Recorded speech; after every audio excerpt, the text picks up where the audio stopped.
선한 사람 TV를 애청하고 계시는 국내외에 계시는 성도 여러분 안녕하십니까? 이제 본격적인 여름이 시작된 것 같습니다. 30도가 오르내리는 일기 속에서 여러분들의 건강 잘 유지하시길 바랍니다. 오늘도 계속해서 우리가 신앙 성장과 성숙을 하기 위해서 꼭 이겨내야 할 분노에 대해서 말씀드립니다. 요한복음 3장 26절 28절까지 그들이 요한에게 가서 이르되 라비어 선생님과 함께 요단강 저편에 있던 이 선생님이 증언하시던 이가 세례를 베풀 때 사람이 다 그에게로 가더이다. 요한이 대답하여 이르되 만일 하늘에서 주신 바 아니면 사람이 아무것도 받을 수 없나니라. 내가 말한 바 나는 그리스도가 아니요 그의 앞에 보내심을 받은 자라 한 것을 증언할 자는 저이니라 라고 했습니다. 분노는 질투심에서 유발합니다. 성경은 인간이 가진 질투심을 잘 이해하고 있습니다. 그것은 어쩌면 인간의 두 번째 범죄가 가인의 질투와 관련되어 있기 때문인지도 모릅니다. 성경이 말하는 질투와 분노의 힘은 아가서 8장 6절에 음부같이 잔혹하고 불같이 일어남이 마치 여호와의 불과 같을 정도이다 했습니다. 고든 맥도날드는 말하기를 영적인 열정을 회복하라는 그의 책에서 성도의 영적인 열정을 파괴하는 적 가운데 하나를 지적합니다. 그는 오스카 와일드의 전기에 나온 예화 하나를 들어 설명하고 있습니다. 악마가 리비아 사막을 지나다가 소수의 사람이 경건 수행을 하고 있는 한 순례자를 몹시 괴롭히고 있는 곳을 지나게 되었습니다. 다가가서 보니 악한 사람들이 그 순례자를 시험에 받으려고 여러 가지 말로 유혹하거나 위협하고 있었습니다. 하지만 그 순례자는 아주 간단하고 당당하게 그 시험을 이겨냅니다. 그것을 본 두목 악마가 사람들을 물리치면서 내가 뭔가를 보여주겠다며 그 순례자에게 다가섭니다. 그의 귀에 대고 이렇게 속삭였습니다. 조금 전에 네 동생이 알렉산드리아의 주교가 되었네. 그 말을 듣자마자 순례자의 그 평온한 얼굴이 갑자기 일그러졌습니다. 자신은 이렇게 광야에서 고행하고 있는데 동생은 고행하지도 않았는데도 주교가 되었다고? 그는 곧 평안을 잃어버리고 험악한 질투에 사로잡힙니다. 악마는 보고 있던 악한 사람들에게 이렇게 말했습니다. 이것이 바로 내가 자네들에게 추천하고 싶은 방법이라네 했습니다. 한 번에 화를 내고 분노하는 것이 얼마나 하나님의 영광을 가리우고 무서운 죄인지를 설명하고 있습니다. 비슷한 이야기가 성경에도 나옵니다. 감히 예수님 앞에서 분노하고 있는 제자들의 건방진 모습을 봅니다. 마가복음 10장 41절에 열 제자가 듣고 야고보와 요한에 대하여 화를 내거늘 했습니다. 여기 화는 헬라말로 아가낙스테인, 인디그넌트, 분이 여기는 상태를 말합니다. 제자들이 왜 분노했을까요? 그 분노의 동력은 무엇입니까? 마태복음 20장 20절에 그때 세베대의 아들의 어머니가 그의 아들들을 데리고 예수께 와서 절하며 무엇을 구하니 예수께서 이르시되 무엇을 원하느냐 이르되 나의 이 두 아들을 주의 나라에서 하나는 주의 우편에 하나는 주의 좌편에 앉게 명하소서라고 했습니다. 마가복음 10장 41절에서 42절에 내 좌우편에 앉는 것은 내가 줄 것이 아니라 누구를 위하여 준비되었든지 그들이 얻을 것이니라. 열 제자가 듣고 야고보와 요한에 대하여 화를 내거늘 세베대의 아들들의 어머니가 아들들 즉 야고보와 요한을 데리고 예수께 와서 절하며 권력의 자리를 구합니다. 주님의 나라가 임할 때 하나는 주의 우편에 하나는 주의 좌편에 앉게 해달라는 로비를 하였습니다. 마태복음 20장 24절에 열 제자가 듣고 그 두 형제에 대하여 분이 여기거늘 내가 모든 분야의 개척 멤버이지만 나보다 먼저 고귀한 직분을 받을 때 왜 분노합니까? 사람들이 왜 분이 여겼을까요? 다른 성경에 나타난 분노는 같습니다. 빌립보서에 나오는 초대교회 성도들의 신앙의 모습은 어땠습니까? 여전도 회원인 유오디아와 순두계는 왜 그렇게 다투었을까요? 유오디아와 순두계를 비롯한 교회 직분자들이 교회 일을 한다고 하면서 서로 질투하고 시기하고 있습니다. 성도의 관계가 깨어지고 은혜와 사랑이 아닌 분노와 적개심만 가득 찼습니다. 빌립보 4장 2절에 내가 유오디아를 권하고 순두계를 권하노니 주 안에서 같은 마음을 품으라. 여기 같은 마음을 품으라는 말은 헬라말 아우토스 프로네오 same mind 한 마음을 품으라는 말입니다. 여러분은 잘 모르는 사람에게서 질투를 느끼지 않습니다. 질투와 분노란 가까이 있는 사람에게, 잘 아는 사람에게, 나와 비교할 수 있는 거리에 있는 사람에게서 느끼는 것입니다. 형제가 질투와 분노의 대상이 되고 심지어 아들과 아버지, 어머니와 혹은 아내의 사랑에 대해 질투와 분노를 느끼게 되고 교회의 성도들이 서로에게 질투와 분노를 느끼게 됩니다. 가인과 아벨의 관계는 무엇이었습니까? 형제였습니다. 그렇다면 가인이 동생 아벨에 대해 가진 것은 형제의식입니까? 경쟁의식입니까? 제자들의 관계는 무엇입니까? 그리스도 안에서 한 형제입니다. 그런데 분노하는 제자들은 형제의식을 가졌습니까? 경쟁의식을 가졌습니까? 유오디아와 순두계는 서로 어떤 관계입니까? 믿는다는 이유로 목숨을 잃을 수도 있는 핍박 가운데 함께 신앙을 고백하는 형제, 자매입니다. 그런데 그들은 서로 형제의식을 가지고 있었습니까? 경쟁의식을 가지고 있었습니까? 여러분, 우리는 어떠합니까? 교회 성도가 서로에게 가지고 있는 것은 경쟁의식입니까? 형제의식입니까? 혹시 우리는 형제의식이 서로에 대해서 부족하지 않았습니까? 형제의식이란 무엇입니까? 형제가 참된 믿음을 가지고 있다면 행함으로 보여주어야 합니다. 막연한 말만이 아니라 더 큰 것을 보여주어야 합니다. 야고보 2장 18절에 어떤 사람은 말하기를 너는 믿음이 있고 나는 행함이 있으니 행함이 없는 네 믿음을 내게 보이라. 나는 행함으로 내 믿음을 내게 보이리라 했습니다. 신자는 인간관계의 윤리를 통해서 믿음이 입증되어야 합니다. 그러면 우리는 어떤 자세로 성도들을 대해야 합니까? 첫째, 형제의식을 가져야 합니다. 형제의식에 반대하는 계급의식입니다. 모든 성도는 형제로 대하는 것입니다. 높고 낮음이 없고 직분을 계급으로 생각지 않는 것입니다. 한국 교회의 문제점이 바로 계급의식입니다. 야고보 사도는 야고보 2장 1절, 3장 1절에 형제들아 라고 부르고 있습니다. 우리는 형제 자매들입니다. 둘째, 사람을 외모로 취하지 않는 것입니다. 야고보 2장 1절에 내 형제들아 영광의 주 곧 우리 주 예수 그리스도에 대한 믿음을 너희가 가졌으니 사람을 차별하여 대하지 말라. 이게 사람을 차별, discriminate에 대하지 말라, 외모로 취하지 말라는 말은 편애, favoritism을 말합니다. 한국어의 외모는 거칠애만으로 사람을 평가하는 수준입니다. 그러므로 사람은 단정할 필요가 있습니다. 그러나 외모가 그 사람의 인격을 판단하는 기준이 되어서는 안 됩니다.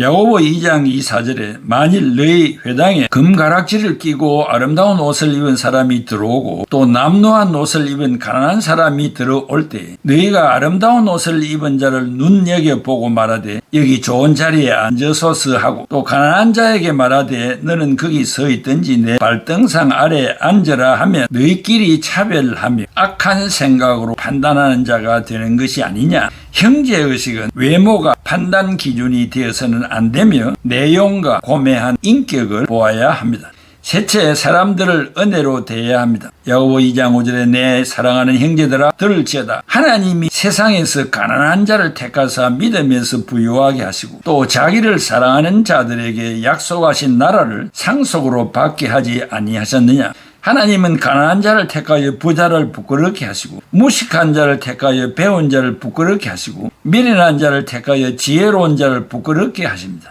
고린도전서 1장 26절에 형제들아 너희를 부르심을 보라. 형제를 따라 지혜로운 자가 많지 아니하며 능한 자가 많지 아니하며 문벌 좋은 자가 많지 아니하도다. 하나님의 평가는 외적인 것에 있지 않습니다.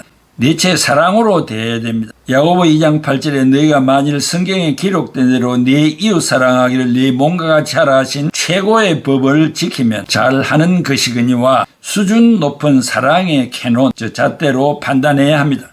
다섯째, 심판이 있다는 것을 기억해야 됩니다. 야고보 2장 12, 13절에 너희는 자유의 율법대로 심판받을 자처럼 말도 하고 행하기도 하라. 긍휼을 행하지 아니하는 자에게는 긍휼 없는 심판이 있으리라. 긍휼은 심판을 이기고 자랑하느니라. 헨리 나우엔 그가 쓴 마음의 길이라는 책에서 가까운 이웃을 잘 섬기려면 두 가지 면에서 생각을 죽여야 한다고 했습니다. 그 첫째는 시비를 하지 말라는 것입니다. 다른 사람의 부정적인 일에 대해서 시비를 하려는 의식을 죽여야 한다고 했고, 둘째는 정죄나 분노를 거치라고 했습니다. 다른 사람을 향한 정죄와 분노를 죽여야 합니다. 나우엔은 이것들로부터 자신이 죽어질 때 진정한 마음의 자유가 시작된다고 했습니다. 이웃의 삶을 판단하거나 의식하지 않고 그저 주님이 주신 사랑과 은혜로 이웃을 사랑한다면 우리의 삶에 참된 자유와 평강이 넘칠 것이라고 했습니다. C.S. 루이스는 이런 말을 했습니다. 중요한 사역을 맡은 사람은 뻐기지 않고 작은 배역을 맡은 사람은 창피해하지 않는 법을 배워야 한다고 했습니다. 요한복음 3장 26절에 그들이 요한에게 가서 이르되 라비여 선생님과 함께 요단강 저편에 있던 이곳 선생님이 증언하시던 이가 세례를 베풀 때 사람이 다 그에게로 가더이다. 요한복음 3장 26절의 말씀에 등장하는 제자들은 예수님을 시기하고 비난하는 입장을 취했습니다. 그런데 정작 세례운동의 창시자인 세례 요한의 입장은 달랐습니다. 세례 요한은 처음부터 예수님이 메시아라고 증언했습니다. 그 예수님이 인기를 얻어서 유대인들이 모두 예수에게로 몰려간다는 소식을 들었을 때 기뻐하였고 비참해하고 참담하게 생각하지 않았습니다. 시기하거나 비난하거나 분노하지도 않았습니다. 진심으로 기뻐했습니다. 자신의 배역을 뽐내지 않았고 또 비중이 점점 작아지는 것을 창피하게 생각하지도 않았습니다. 세례 요한이 몇 차례에 걸쳐서 강조하는 것이 있습니다. 다른 사람들과 비교하지 않고 자기 지위가 다른 사람보다 높든 낮든 상관없이 그저 예수님을 잘 따르는 것이 중요하다고 했습니다. 세례 요한은 분명 좋은 가문에서 태어났습니다. 뿐만 아니라 이스라엘 사람들로부터 선생으로 존경을 받았습니다. 메시아로 인정받았고 엘리야로 인정받았고 선지자 중에 한 사람으로 불려지기도 했습니다. 하지만 요한은 스스로 자랑하지 않았을 뿐만 아니라 예수의 세력이 점점 커져 자신이 초라해지는 것을 창피해하지 않았습니다. 시기하거나 비난하지 않았습니다. 우리가 세례 요한과 똑같이 살 수는 없습니다. 그러나 세상을 살아가면서 남을 비난하거나 시기하거나 분노하지 않을 수는 있습니다. 현실을 살아가다 보면 요한의 제자 같은 생각이 들 때가 많습니다. 쉽게 사는 방법은 요한의 제자들처럼 상황을 따라 불평하고 시기하고 비난하고 분노하는 것입니다. 이렇게 사는 것은 영생을 선물로 받은 우리가 취해야 할 태도는 아닙니다. 제일 나쁜 것은 근거 없이 남을 비난하고 비교의식을 하여 스스로 분노하는 것입니다. 설사 요한의 제자들처럼 분명한 근거를 가지고 비난한다고 해도 신중해야 합니다. 요한의 제자들은 분명한 근거가 있었습니다. 세례운동의 선구자 세례 요한이고 예수는 지금 그 운동을 따라 하고 있다는 확신이었습니다. 그런데 사실은 무엇이었습니까? 예수님은 메시아였고 유대인이 기다리던 구세주였습니다. 우리는 예수님을 믿는 성도입니다. 하나님의 자녀입니다. 그러므로 우리는 다른 사람들과 처지를 비교하는 비교의식을 가지지 않고 자기 지위가 다른 사람보다 높든 낮든 상관없이 예수님에게만 시선을 고정시키고 예수님만을 잘 따르는 제자로 살아야 합니다. 그것이 우리에게는 가장 중요한 요소인 것입니다.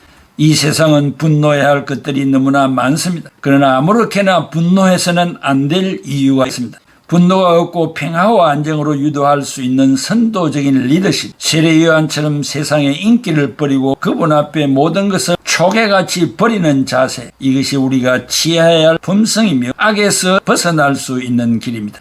을을 위한 분노 외에 사소한 일들로 분노와 욕설, 큰 소리를 치는 것은 성령을 근심시키는 일입니다. 항상 경건하고 천사의 얼굴을 하며 은혜 위에 은혜를 더하는 말을 하며 축복을 기원하는 자세를 가져야 합니다. 가정에서도 큰 소리나 다툼이 이웃에게 소음이 돼서는 안 되며 교회 역시 은혜롭고 서로 돕고 축복하는 공동체가 되어야 하며 특별히 형제의 허물을 덮어주고 용서하는 교회가 되어야 합니다. 또 다른 성경에는 마가복음 9장 33절에 가버나움에 이르되 집에 계실새 제자들에게 물으시되 너희가 길에서 서로 토론한 것이 무엇이냐 하시되 가버나움의 집, 아마도 베드로와 안드레의 집으로 생각됩니다. 29절에서 50절은 제자도와 관련된 가르침을 나누고 계십니다. 이곳에서 예수님께서 제자들에게 길에서 무슨 내용을 가지고 서로 이야기하였는지를 물었었습니다. 마가복음 9장 34절에 그들이 잠잠하니 이는 길에서 서로 누가 크냐 하고 쟁론하였습니다. 이 질문에 대해서 제자들은 부끄러워서 제대로 대답하지 못했습니다. 왜냐하면 오는 도중에 제자 중에 누가 더 큰 자인지 서로 논쟁하였기 때문입니다. 이처럼 서로를 비교하는 것, 서로가 높아지려는 야망과 자만심은 모든 세대의 유혹입니다. 마가복음 9장 35절에 예수께서 앉으사 12제자를 불러서 이르시되 누구든지 첫째가 되고자 하면 무사람의 끝이 되고 무사람을 섬기는 자가 되어야 하리라 하시고 분노는 무절제한 복수심입니다. 원수의 죽음을 불이하게 원하거나 정당한 권리 없이 복수하거나 정의보다는 분풀이로 과격한 복수를 하는 것입니다. 분노하는 사람은 모욕, 고함, 욕설, 싸움, 구타 등의 죄를 범할 수 있습니다. 하지만 정당 방위는 인정되어야 합니다. 나는 무엇 때문에 분노하며 큰 소리를 칩니까? 세례요한은 분노할 이유가 있음에도 불구하고 분노하지 않은 이유가 무엇입니까? 의로운 분노는 좋은 것이지만 그 목적이 복음적이어야 합니다. 그러므로 분노하기를 더디해야 합니다. 잠언 14장 10절에 노하기를 속히 하는 자는 어리석은 일을 행하고 악한 계교를 꾀하는 자는 미움을 받느니라. 그리고 분을 오래 품지 말아야 합니다. 에베소 4장 26절에 분을 내어도 죄를 짓지 말며 해가 지도록 분을 품지 말고 성장, 성숙한 자는 분노를 이기는 자입니다. 사랑하는 애청자 여러분 하루 동안에 분노를 몇 번 합니까? 사소한 일에 분노하십니까? 내 인격을 모독하는 말을 들었을 때 분노합니까? 애청자 여러분, 나를 모독하는 말을 들었을 때 감정을 가진 나 자신보다 주님이 먼저 그 말을 듣고 계십니다. 우리는 나를 모독하는 그 상대방을 이해해 주어야 합니다. 언젠가는 나를 판단할 것입니다. 그때를 기다리며 그를 위하여 기도하는 삶을 살아야 됩니다. 분노하지 맙시다. 화내는 것, 큰소리치는 것, 주먹다짐하는 것 하나님이 원치 않습니다. 우리는 성직자다운 삶을 살고 성도다운 삶을 살아가는 우리 애청자들이 되시기를 바랍니다. 기도하겠습니다. 고마우신 아버지 하나님, 감정을 가진 인간이기 때문에 좋은 이야기를 들을 때는 기쁘지만 좋지 않는 이야기를 들을 때에는 울분이 토해지는 것이 인간인 줄로 생각합니다. 무엇으로 이 감정을 삭힐 수 있으며 억제할 수가 있겠습니까? 우리는 믿음으로 또 그리스도를 생각하며 성령의 도움을 받아서 그러한 순간도 평화로운 자애로운 마음으로 상대방을 상대해 줌으로써 상대가 감탄할 수 있게 하여 주시고 사랑의 사도가 되는 삶을 살아가는 우리들이 되게 하여 주옵소서. 나는 일체 분노하지 않겠노라 결심하는 애청자들이 되게 하여 주옵소서. 예수 그리스도의 이름으로 기도하옵나이다. 아멘.